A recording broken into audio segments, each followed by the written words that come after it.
नमस्कार दोस्तों, स्वागत है आपका अपना ही यूट्यूब चैनल टुडे एग्जाम पर। दोस्तों, जैसा कि आज है आपका 16 जून 2023 और आज जो है एमटीएस का एग्ज़ाम था। थर्ड शिफ्ट की भी एग्ज़ाम समाप्त हो गई है। थर्ड शिफ्ट के एग्ज़ाम में जीके जीएस के सेक्शन से जो भी प्रश्न पूछे गए सभी 100% ओरिजिनल प्रश्नों के साथ साथ इम्पोर्टेंट एक्स्ट्रा फैक्ट भी लेकर के आ गया हूँ। दोस्तों, सब दिन बताते आ रहा था सोलिंग मोपिन लोसार ये अरुणाचल प्रदेश के त्यौहार हैं। इसके अलावा युद्ध नृत्य जो है ये भी अरुणाचल प्रदेश के हैं। आज पूछ दिया ना सोलुंग, तो चलिए दोस्तों एक्स्ट्रा फैक्ट का लाभ इसी प्रकार से लेते रहिए और हम आपको जो है पढ़ाते रहें, है ना। चलिए शुरू करते हैं आज का ये वीडियो। पहला जो हमारा प्रश्न पूछा गया था, सोलुंग डांस भारत के किस राज्य से संबंधित है। पीडीएफ लिखा है तो ये अरुणाचल प्रदेश से संबंधित है आपका सोलुंग डांस। देखिए, अरुणाचल प्रदेश से और भी 3-4 चीज़ याद रखिएगा जिनके आने वाले समय में एग्जाम है, जैसे मोपिन त्यौहार, सोलुंग डांस, युद्ध नृत्य, लोसार त्यौहार। देखिए, मैंने लोसार के बारे में 3 स्टेट आपको बताया है। एक तो आपका हिमाचल प्रदेश में हो जाएगा, एक आपका अरुणाचल प्रदेश में हो जाएगा और एक आपका लद्दाख में हो जाएगा। ये तीनों जगह आपका लोसार त्यौहार हो सकता है, तो ये खाली अरुणाचल प्रदेश में नहीं होगा। बेसिकली क्या है कि जो लोसार त्यौहार है ये बौद्ध धर्म से संबंधित त्यौहार है। किससे संबंधित है? बौद्ध धर्मावलंबी से संबंधित त्यौहार है। तो जहाँ जहाँ इनकी तादाद ज़्यादा है वहाँ पे ये मनाया जा सकता है। तो ये मोपिन, सोलुंग, युद्ध नृत्य और लोसार जो है अरुणाचल प्रदेश के बारे में याद रखेंगे। इसके अलावा नामदफा नेशनल पार्क ये भी आपके एग्जाम में बिना पूछे आ जाता है, तो ये भी आपका जो है अरुणाचल प्रदेश में ही है, तो इसे भी आपको ध्यान रखेंगे। अरुणाचल प्रदेश जनसंख्या घनत्व के मामले में सबसे कम है। अरुणाचल प्रदेश में एक दिबांग घाटी है जहाँ पे सबसे कम जनसंख्या घनत्व है। अरुणाचल प्रदेश तो खुद एक सबसे कम जनसंख्या घनत्व वाला स्टेट है, उसके अंदर भी एक जगह है दिबांग घाटी। ठीक है, तो ये बात भी ध्यान रखेंगे। इसके अलावा लाहो त्यौहार और बांग्ला महोत्सव ये आपका मेघालय में होता है। बांग्ला देख के बच्चे बंगाल टिक कर देते हैं। इसके अलावा लोसांग, सागा दावा ये दोनों त्यौहार आप सिक्किम के नाम रख लीजिएगा। लाय हरोबा त्यौहार मणिपुर में रख लेंगे। मणिपुर में जो लेटेस्ट त्यौहार होती है वो कचई लेमन फेस्टिवल भी होता है, तो ये बात भी आपको ध्यान रखना है। इसके अलावा भारतीय स्वतंत्रता क्रांति की जननी किसे कहा जाता है? मैंने कल ये क्वेश्चन भी आप लोगों से पूछा था और बहुत सारे बच्चे जो पीके हैं, है ना, एक ईश्वर कुमार हैं, तो इस प्रकार से इनका जवाब भी दिया था कि भारतीय क्रांति की माता जो हैं ये मैडम भिखाजी कामा को कहा जाता है। और मैंने ये पूछा था कि ये कहाँ पे झंडा फहराई थी, तो जर्मनी के स्टुगार्ड में 1907 ईस्वी में झंडा फहराने का काम किया था। तो इसे जो है मैडम रुस्तम भिखाजी कामा को भारतीय स्वतंत्रता की जननी कहा जाता है। उसी प्रकार से भारतीय स्वतंत्रता की पिता कहा जाने वाला श्यामजी कृष्ण वर्मा है, जिन्होंने 1905 ईस्वी में लंदन के अंदर इंडिया हाउस की स्थापना किया था। ठीक है, तो ये बात भी ध्यान रखेंगे। इंडिया हाउस की स्थापना कहाँ होती है? लंदन में। किसके द्वारा? श्यामजी कृष्ण वर्मा के द्वारा। कब हुआ था? 1905 ईस्वी में। भारत का आयरन पुरुष जो कहा जाता है यानी लौह मैन ऑफ इंडिया, ये सरदार वल्लभ भाई पटेल को कहा जाता है। सरदार वल्लभ भाई पटेल भारत के प्रथम जो है गृह मंत्री थे और उप प्रधानमंत्री भी कह सकते हैं। स्टेचू ऑफ यूनिटी जो आपका गुजरात के केवड़िया यानी एकता नगर में स्थित है, जो 182 मीटर ऊंची प्रतिमा है, ये सरदार वल्लभ भाई पटेल की ही प्रतिमा है, जो दुनिया में इस समय सबसे ऊंची प्रतिमा का खिताब जो है इनके नाम दर्ज है। इसके अलावा भारत का आयरन लेडी किसे कहा जाता है? तो इंदिरा गांधी को भारत का आयरन लेडी कहा जाता है। 1975 का आंतरिक मामले के गड़बड़ी के आधार पे जो है आपातकाल घोषित कर देने से इसे इससे तो पहले ही इसे आयरन लेडी कहा जाता है, लेकिन इसमें ज़्यादा फेमस हो गई है। इंदिरा गांधी वही प्रधानमंत्री है जिनके काल में प्रथम बार बैंकों का राष्ट्रीयकरण 1969 में हुआ था, 14 बैंकों का। फिर 1980 में हुआ 6 बैंकों का राष्ट्रीयकरण। इसरो की स्थापना 1969 में हुआ इंदिरा गांधी के समय। 1971 में भारत पाकिस्तान युद्ध हुआ, ये भी इंदिरा गांधी के समय। तो ये सभी कृत्य जो है इंदिरा गांधी को रिलेट करके जो आपको याद रखना है। इसके अलावा कॉमनवेल्थ गेम 2022 में भारत ने कुल कितने रजत प्राप्त किए? अगर आपको याद हो 1 2 + 4 ये आपका ओलंपिक है लेटेस्ट वाला, और 22 16 23 ये है आपका कॉमनवेल्थ गेम 2022। तो कहीं से भी पूछेगा जी तो हमारा जो बच्चा है वो गड़बड़ थोड़ी करेगा। मैं आपको ये नहीं बताता कि आप 25 में से 25 कर ले जाओगे, लेकिन 25 में से 18 19 17 क्वेश्चन हमारे पढ़ाए हुए से अगर आपको नहीं मिला तो आप मुझे बता सकते हो। ठीक है, कॉमनवेल्थ गेम 2022 में जो है भारत को 16 जो है सिल्वर प्राप्त हुआ था। कॉमनवेल्थ गेम 2022 जो 22वें नंबर के गेम भी थे, ये बर्मिंघम इंग्लैंड में हुआ था और यहाँ पे भारत ने कुल 61 पदक प्राप्त किए थे, जिसमें से आपका जो 22 स्वर्ण है, 16 रजत है और 23 जो है कांस्य है यानी ब्रॉन्ज है। इस 61 पदक के साथ भारत को चौथा स्थान हासिल हुआ था। यहाँ पे मिस राइट हो गया है, इसे 61 कर लीजिएगा। इसके अलावा जो आपका इस खेल में सर्वाधिक पदक किस खेल में आया भारत के लिए? तो कुश्ती में सर्वाधिक 12 पदक आया और 10 पदक जो है वेट लिफ्टिंग में आया, भारोत्तोलन में आया। तो ये दोनों बात ध्यान रखेंगे। रखेंगे। इसके अलावा यहाँ पर व्यक्तिगत रूप से जो पदक जीतने में सबसे अधिक पदक जीता, ये शरत कमल ने जीता 4 पदक। इसी कारण 2022 वाला जो मेजर ध्यानचंद पुरस्कार है, ये इकलौता पर्सन शरत कमल को ही दिया जाता है। शरत कमल जो है टेबल टेनिस खेलते हैं, तो ये बात भी आपको ध्यान रखना है। इसके अलावा जो कॉमनवेल्थ गेम है, इसका पुराना नाम ब्रिटिश एम्पायर गेम हुआ करता था, तो ये बात भी किसी कोने में रख लीजिएगा, है ना। इसके अलावा इस प्रतियोगिता में सर्वाधिक पदक जो है ऑस्ट्रेलिया जीता था 2022 वाला में, और प्रथम स्थान हासिल किया था। ऑब्वियसली सबसे अधिक पदक वाला ही प्रथम स्थान हासिल करेगा। कॉमनवेल्थ गेम की शुरुआत 1930 हैमिल्टन कनाडा से हुआ था, और भारत भाग लेना जो है 1934 से स्टार्ट किया था। ध्यान रहे, जिस प्रकार से 1896 में ओलंपिक शुरुआत हुआ था और भारत जो है 1900 से भाग लेना स्टार्ट किया था, यानी सेकेंड से। तो सेकेंड ओलंपिक से और सेकेंड कॉमनवेल्थ गेम से जो है भारत भाग लेना स्टार्ट कर रहा है। कॉमनवेल्थ गेम की आगामी संस्करण यानी 2026 में जो होगी, ये आपका ऑस्ट्रेलिया के अंदर होने वाला है। इसके अलावा नालंदा विश्वविद्यालय कहाँ स्थित है पूछा गया है, तो भैया ये बिहार में स्थित है। नालंदा विश्वविद्यालय का निर्माण 450 ईस्वी से बनना स्टार्ट हुआ था, 70-75 तक बना था, और ये बनाने का काम कुमार गुप्त प्रथम जो गुप्त वंशीय शासक थे, इन्होंने किया था। गुप्त वंश के संस्थापक कौन है, आप लोग मुझे कमेंट करके छाप देंगे, ठीक है। इसके अलावा नालंदा विश्वविद्यालय को ध्वस्त करने का जो मतलब तगमा प्राप्त है, ये आपका बख्तियार खिलजी के नाम है, इन्होंने ही ध्वस्त करवाया था। तो ये बात भी आपको ध्यान रखना है। इसके अलावा एक प्रश्न आपसे पूछा गया है कि जैव संशोधन विधेयक, जैव है ना, जैव संशोधन विधेयक किस मंत्रालय के द्वारा जारी किया गया है। देखिए, जैव संशोधन विधेयक जो है, ये आपका वन, पर्यावरण एवं जलवायु परिवर्तन मंत्रालय के द्वारा जारी किया गया था 2021 ईस्वी के अंदर। तो ये बात भी आपको ध्यान रखना है ना। इसके अलावा अंटार्कटिका विधेयक एक है ना, पृथ्वी अर्थ मंत्रालय के द्वारा जारी किया गया है, ये बात भी ध्यान रखेंगे। अंटार्कटिका विधेयक भी आया था अभी हाल में, तो अंटार्कटिका विधेयक जो है, ये आपका पृथ्वी अर्थ मंत्रालय के द्वारा जो है जारी किया गया अंटार्कटिका विधेयक। तो आने वाले शिफ्ट के लिए ये क्वेश्चन भी अपने जेब में लेके ही जाना। इसके अलावा 1927 में भीमराव अंबेडकर ने जातिगत पूर्वाग्रह आंदोलन कौन सा चलाया था। देखिए, महार जनजाति, यहीं से जो है इनका रुद्र रूप जो है देखने को मिला, और जो है एक काफ़ी ज़्यादा फेमस हो गए भीमराव अंबेडकर साहब। वैसे इतने पढ़े लिखे थे ये, जिसका अंदाज़ा लगाना मुश्किल है। ये इतने पढ़े लिखे थे, उस समय की बात कर रहा हूँ, इतने पढ़े लिखे थे, बैरिस्टर थे एक तो, है ना, और बहुत ज़्यादा पढ़े लिखे थे, बहुत ज़्यादा ज्ञानी पुरुष थे, है ना। इसीलिए इसे बाबा भीमराव अंबेडकर कहा जाता है, और इसे संविधान का जननी भी मतलब जनक भी कहा जाता है। भीमराव अंबेडकर साहब को संविधान लिखने का जो है श्रेय इन्हें, लिखे तो कोई और थे,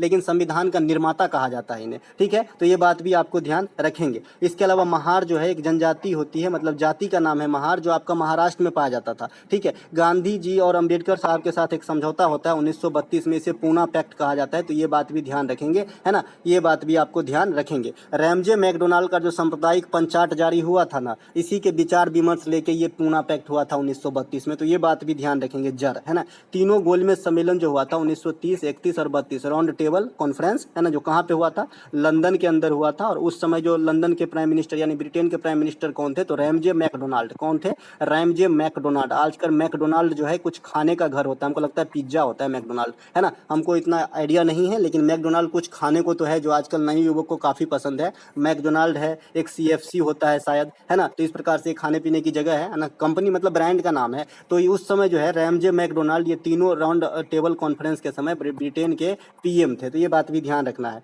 वेटिंग फॉर वीजा अंबेडकर साहब का प्रमुख पुस्तक है, इन्हें भी ध्यान रखें। इसके अलावा संविधान का निर्माता कहा जाता है, आधुनिक भारत का चाणक्य कहा जाता है भीमराव अंबेडकर साहब को, तो इसे भी ध्यान रखेंगे। इसके अलावा एक प्रश्न पूछा गया है, पंडित शिव कुमार शर्मा, ऐसा पूछा गया था कि निम्नलिखित में से कौन से संतूर प्ले करते हैं। ऑप्शन में आपका पंडित शिव कुमार शर्मा दिया गया था, जो राइट आंसर हो जाएगा। आज ही हमने बताया है कि पंडित शिव कुमार शर्मा साहब को 2001 ईस्वी में पद्म विभूषण से सम्मानित किया गया है, पद्म विभूषण। और जो संगीत के क्षेत्र में भारत रत्न मिले हैं, उनका नाम फिर से रिपीट कर लेंगे, M सुब्बालक्ष्मी 1998, पंडित रविशंकर पंडित रविशंकर 1999, 2001 में बिस्मिल्लाह खां और लता मंगेशकर, 2008 में आपका भीमसेन जोशी साहब को, और 2019 में भूपेन हजारिका साहब को। तो ये 6 कैरेक्टर हैं जिनको भारत रत्न जो है मिल चुका है, जो संगीत से जुड़े हुए थे। इसके अलावा आपसे पूछा जाता है कि M सुब्बालक्ष्मी किससे संबंधित है, तो आपको बताना है कर्नाटक संगीत से संबंधित थी। इसके अलावा संतूर के जो अन्य प्लेयर हैं, जैसे राहुल शर्मा, भजन सोपारी, तो इनको भी ध्यान आपको रखना है, ठीक है। इसके अलावा सतपुड़ा और बिंद पर्वतमाला से होकर कौन सी नदी बहती है, इस प्रकार का प्रश्न आपसे एग्जामिनर ने कर लिया है, आपसे मजाक किया है और आपको जो है फ्री का नंबर दिया है,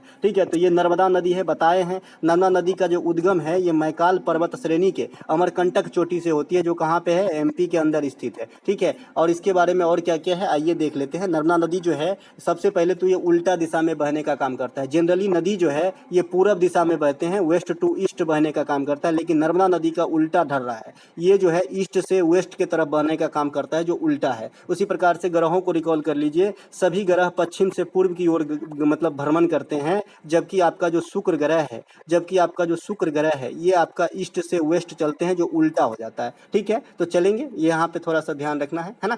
इसके अलावा जो है आपका नर्मदा नदी जो है ये पश्चिम की तरफ बहती है, डेल्टा का निर्माण नहीं करती है। डेल्टा का आकार कैसा होता है जनरली अगर आपसे पूछा जाए तो बता दीजिएगा, त्रिभुजाकार होता है। डेल्टा क्या होता है मैं समझा चुका हूँ। दुनिया में सबसे बड़ा डेल्टा जो है ये सुंदरबन डेल्टा है, जिसे गंगा ब्रह्मपुत्र डेल्टा भी कहा जाता है। और ये कहाँ पे है, तो ये आपका पश्चिम बंगाल के अंदर स्थित है, और ये बांग्लादेश के सीमा तक को भी टच करती है। यहाँ पे सुंदरबन डेल्टा में मैनग्रोव प्रकार के वन पाए जाते हैं, जो एक दलदली वाला वन होता है। तो ये बात भी आपको ध्यान रखना है। ठीक है, इसके अलावा मध्य प्रदेश में जो है नर्मदा नदी को जीवन रेखा कहा जाता है, लाइफलाइन कहा जाता है। लाइफलाइन ऑफ एमपी नर्मदा नदी को कहा जाता है। मध्य प्रदेश को बाघ स्टेट भी कहा जाता है, तो ये बात भी ध्यान रख ही लीजिए।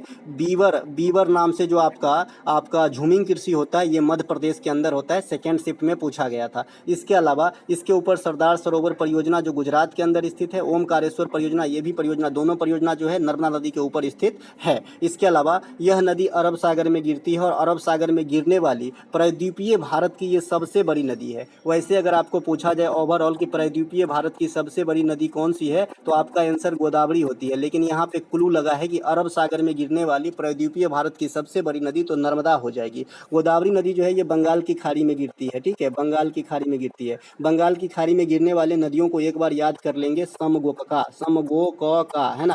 स से स्वर्ण रेखा, म से महानदी, गो से गोदावरी, क से कृष्णा, का से कावेरी। इसके अलावा जो है गंगा नदी भी बंगाल के खाड़ी में गिरती है। तो ये सभी के सभी बंगाल के खाड़ी में गिरने वाली नदियां हैं, तो इन्हें भी आपको ध्यान रख लेना है। आपसे क्वेश्चन है सोन नदी किस नदी में गिरती है। ठीक है, आपसे क्वेश्चन है भैया, आपसे भाइयों बहनों आपसे क्वेश्चन है। इसके अलावा नगर पालिका से संबंधित कौन सा संविधान का भाग है। देखिए सब दिन बताते हैं भाई कितना अच्छा कॉम्बिनेशन है। 9 हो गया ग्राम पंचायत, 9 हो गया आपका नगर निगम, 11 हो गया अनुसूची ग्राम पंचायत, 12वीं हो गया नगर निगम, 73वीं संविधान संशोधन ग्राम पंचायत, 74वीं संविधान संशोधन नगर निगम। तो कितना अच्छा तो है, अब क्या चाहिए आपको, रसगुल्ला यहीं पे है ना, सिर्फ खाना है जी, है ना।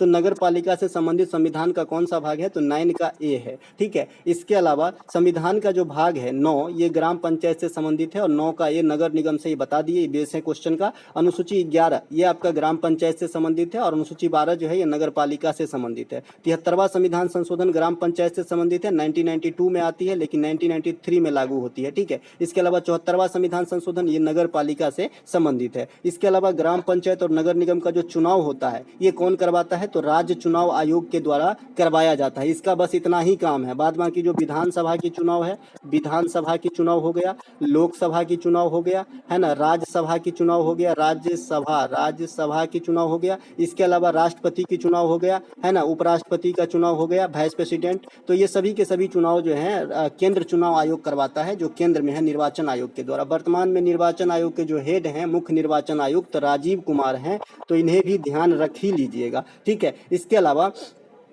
ग्राम पंचायत में जो एंट्री होती है इसके लिए मिनिमम उम्र आपसे पूछा जाता है, तो 21 वर्ष रखिएगा। लोकसभा में 25 वर्ष और राज्यसभा में 30 वर्ष रखिएगा। लोकसभा का कार्यकाल 5 वर्ष, राज्यसभा का कार्यकाल परमानेंट, और राज्यसभा के सदस्यों का कार्यकाल 6 वर्ष, लोकसभा के सदस्यों का कार्यकाल 5 वर्ष। तो ये सभी बातों को आपको ध्यान रखते हुए चलना है जी। लोकसभा को भंग किया जा सकता है प्रेसिडेंट के द्वारा आर्टिकल 85 के थ्रू किसी विशेष परिस्थिति में, लेकिन राज्यसभा को कभी भी भंग नहीं किया जा सकता है। राज्यसभा के जो सभापति होते हैं भारत के उपराष्ट्रपति होते हैं, ये बात भी आपको ध्यान रखना है। एक चीज और छूट रहा है यहाँ पे, आर्टिकल 243 जो है ना, ये कंबाइंड रूप से ग्राम पंचायत और नगर निगम दोनों को रिलेट करता है। जैसे आपने 51 का ए जो है इसमें मौलिक कर्तव्य है, लेकिन इसमें 51 का ए का 1, 51 का ए का 2, इस प्रकार से है 11 बार। ठीक है, उसी प्रकार से 243 के अंदर 243 ए है, 243 बी है, यहाँ से आई तक जाता है और भी आगे जाता है। तो इसमें जो है कुछ तो नगर निगम के लिए है और कुछ ग्राम पंचायत के लिए है। एक दिन टाइम निकाल के इसको भी पढ़ा देंगे। आज मैंने मौलिक कर्तव्य के सभी आर्टिकल पार्टिकुलर पढ़ा दिया था सेकेंड शिफ्ट वाली वीडियो में,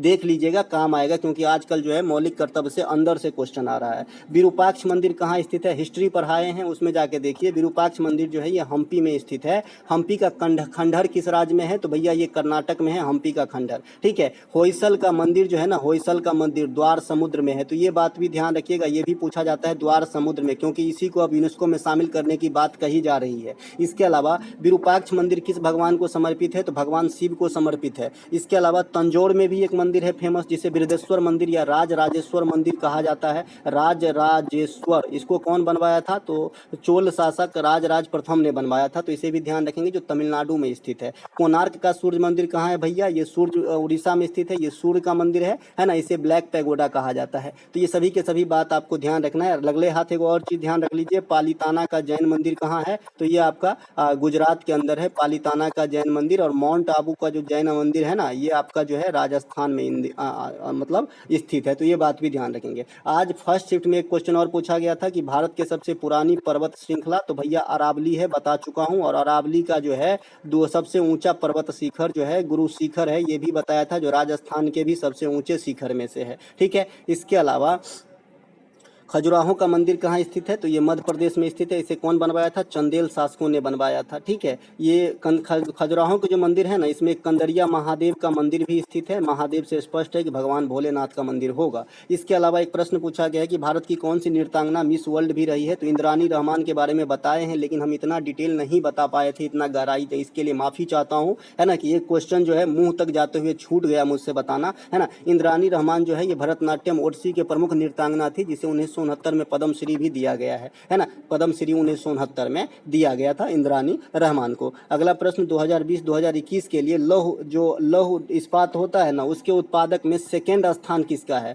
ना, सेकेंड स्थान दूसरा सबसे बड़ा जो स्टेट है, मतलब स्टेट जो है, अगर देखिए इंडिया के लेवल पे बात करेंगे तो स्टेट का मतलब हमारा किसी राज्य से होता है, लेकिन पूरे दुनिया में स्टेट की बात करेंगे ना तो समझ जाइए देश है, ठीक है। तो ये भारत का ही है। भारत जो है जापान को पछाड़ते हुए दूसरा स्थान हासिल कर लिया लौह इस्पात के जो है प्रोड्यूसर में। इसके अलावा लौह इस्पात के उत्पादन में प्रथम स्थान चाइना का है। चावल के उत्पादन में भी प्रथम स्थान चाइना के हैं। गेहूं के उत्पादन में भी प्रथम स्थान चाइना का ही है, तो ये बात भी ध्यान रखेंगे। मोटा अनाज के उत्पादन में प्रथम स्थान यूएसए का है, तो ये बात भी ध्यान रखेंगे। इसके अलावा भारत में लौह अयस्क उत्पादन में प्रथम स्थान वर्तमान में जो है उड़ीसा का है। सबसे ज़्यादा खनन करता है उड़ीसा का बादाम पहाड़, ठीक है। लेकिन जो मतलब जो भंडारण है ना, ये कद्रमुख को जो लोही खान है, ये आपका कहाँ पे है, कर्नाटक के अंदर है। यहाँ पे भंडारण ज़्यादा है, लेकिन उत्पादन जो है उड़ीसा कर रहा है। इसके अलावा उड़ीसा जो है मैग्नीज वगैरह का भी उत्पादन कर लेता है, क्रोमियम का भी उत्पादन कर लेता है ना। एमपी जो है, एमपी वर्तमान में तांबा का सबसे ज़्यादा उत्पादक है, तो ये बात भी ध्यान रखना है। भारत में सबसे अधिक लौह अयस्क का निर्यात जो है मारमा गोवा बंदरगाह से होता है, जो गोवा के अंदर स्थित है, और पश्चिमी घाटीय बंदरगाह है, तो ये बात भी आपको ध्यान रखना है। अगला एक प्रश्न पूछा गया था कि प्राचीन भारत में कम्माकर क्या था। देखिए प्राचीन भारत में कम्माकर वो आदमी होता था जो मजदूर होता था, खेत में काम करता था, लेकिन उसके पास अपना कोई खेत नहीं होता था, पट्टा लेके काम करता था, तो इसे भूमिहर खेतीहर कहा जा सकता है कर्माकर के। आप लोग बताइएगा कि इसमें ऑप्शन में था कि नहीं। घर्षण को कम करने वाले पदार्थ को क्या कहा जाता है, तो घर्षण के कम करने वाले पदार्थ को दादा स्नेहक कहा जाता है, स्नेहक स्नेहक स्नेहक। चिकनाई लुब्रिकेंट जिसे बोलते हैं, ठीक है। नाभिकीय रिएक्टर में जो मतलब किसका प्रयोग होता है, नाभिकीय रिएक्टर में जो मंदक के रूप में किसका प्रयोग होता है, मॉडरेटर के रूप में, तो भैया कैडमियम और बोरॉन का प्रयोग होता है नाभिकीय रिएक्टर में। अब नाभिकीय रिएक्टर क्या होता है, किस सिद्धांत पे कार्य करता है, बता चुका हूं। नाभिकीय रिएक्टर जो है ये विखंडन के सिद्धांत पे कार्य करता है, जिससे हमें ऊर्जा की प्राप्ति होती है, और सूर्य के अंदर जो हमें प्रकाश की प्राप्ति होती है, ये नाभिकीय संलयन के अनुसार जो है काम करता है। तो दोनों बात ध्यान रखेंगे। सूर्य के अंदर नाभिकीय संलयन की अभिक्रिया होती है, ज्वाइंट वाली। संलयन क्या होता है, जुड़ना, और विखंडन क्या होता है, टूटना। तो जो नाभिकीय रिएक्टर है वो विखंडन के सिद्धांत पे, और सूर्य के अंदर जो हमें ऊर्जा प्राप्ति होती है, ये आपका संलयन के सिद्धांत पे कार्य करता है।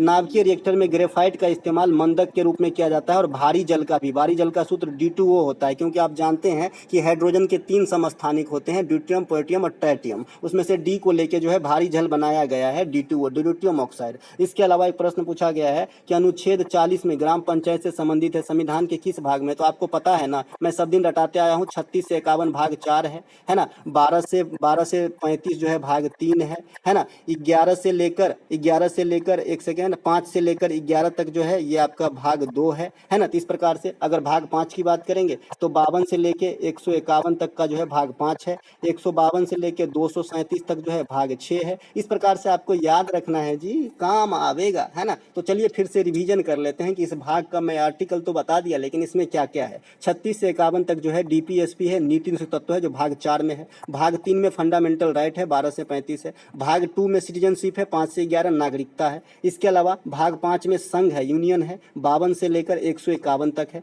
भाग 6 में द स्टेट्स यानी राज्य है, 152 से 237 तक है। तो 237 आर्टिकल तो आप 5-6 भाग में लपेट दिए जी, तो आपको अंदाजा तो आ जाएगा ना कि भाई 40 है ग्राम पंचायत है। क्या करता है ग्राम पंच? मामलों को निपटारा करता है, यानी जन समूह के हित में है। तो ये कहाँ रहेगा? डीपीएसपी में रहेगा। तो डीपीएसपी का दायरा कहाँ से कहाँ तक है? 36 से 51 के बीच, तो भाग 4 में है। सिंपल सी बात है ना। तो ये जो है ग्राम पंचायत के बारे में ज़्यादा तो मैं बता ही दिया इसके अलावा इसी वीडियो में। और जो नियम तत्व है, ये जो डीपीएसपी है, ये आयरलैंड के संविधान से लिया गया है। आयरलैंड के संविधान से एक चीज़ और लिया गया है कि जो 12 सदस्य को राज्यसभा में मनोनयन करते हैं आपका प्रेसिडेंट, तो ये भी प्रथा जो है आयरलैंड के संविधान से ही लिया गया है। आयरिश लेडी थी एनी बेसेंट, जो इससे भारतीय स्वतंत्रता संग्राम में काफ़ी योगदान दिया है, तो ये बात भी ध्यान रखेंगे। अनुच्छेद 36 से 51 के बीच भाग 4 है डीपीएसपी, ये मैंने बता ही दिया। इसके अलावा एक प्रश्न पूछा गया था कि पेरिस मास्टर 2022 का विनर कौन है। मुझे इस क्वेश्चन का आंसर पता नहीं है, अगर आप लोगों को पता हो तो मुझे कमेंट कीजिएगा, ठीक है। इसके अलावा मुगल काल में मुसलमानों से ली जाने वाली टैक्स को क्या कहा जाता था? जकात। कल ही बताया ना जी, जकात मुसलमान से और जजिया जो है गैर मुसलमान से, यानी ब्राह्मण वगैरह से। तो दोनों बात ध्यान रखेंगे, गैर मुसलमान से जजिया और जकात जो है ये मुसलमानों से लिया जाता था। कल भी थर्ड शिफ्ट में ये क्वेश्चन पूछा गया था कि गैर मुसलमान से कौन सा लेता था, तो जजिया, है ना। भारत के किस राज्य की सीमा नेपाल के साथ नहीं लगती? तो देखिए भारत की जो सीमा है ना नेपाल के साथ 5 स्टेट को लगता है, उत्तराखंड, उत्तर प्रदेश, पश्चिम बंगाल, बिहार, और बिहार से थोड़ी सी आगे जो है कोना में सिक्किम, है ना। तो दोनों पांचों राज्य को याद रखेंगे तो आप छांट सकते हैं, है ना। तो इस प्रकार से दोस्तों आज के थर्ड शिफ्ट में सभी प्रश्नों के एनालिसिस, अगर आपको अच्छा लगे तो लाइक कर लीजिएगा। मिलेंगे हम कंबाइंड शिफ्ट वाली वीडियो में, तब तक के लिए जय हिंद।